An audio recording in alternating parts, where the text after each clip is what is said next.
napapakinabangan nyo na to ng matagal. Yung mga organizer na yan. Hindi nga po. Ito, sa taong bayan na muli.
nanonood kayo, no?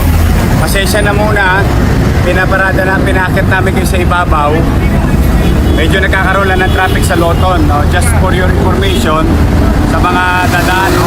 Medyo traffic kayo sa Loton kasi kinlear na natin tong City Hall underpass ng mga illegal structures. Mga siguro mga 30 minutes pwede na ulit daanan ng tao, pero medyo madumi ho, ha. Pasintabi sa mga kumakain, medyo may amoy, medyo Basta, we will clean it up. Ang importante, ibabalik namin sa inyo to mga 30 minutes from now. Kasi yung mga tao nakakaawa naman sa ibabaw na tumatawid. Walang tawiran yan, pero pansamantala lang para hindi na makadagdag sa ginagawa dito sa paglilinis sa baba. Nakita ninyo kung gaano karami, bodega, tambak, patay na daga, and everything, excuse me sa kumakain. Yung mga 30 minutes sa mga manonood ng live ngayon, konting tiis lang, ibabalik na namin kayo sa baba. Within couple of hours. So muli, mahirap po ito. Kailangan namin na please ang pakikiisa ng lahat.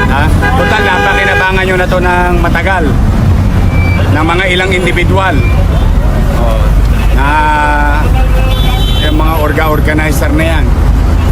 Tingnan po, ito sa taong bayan na muli ang City Hall Underpass.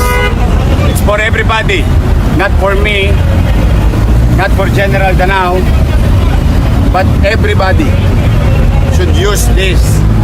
This is the safest way to cross Loton from Intramuros to the City Hall area. Babalik na namin sa inyo. May awa ang Diyos, matatapos kagad. We will not stop para hindi na malagay sa alanganin yung mga tao. So, see you again.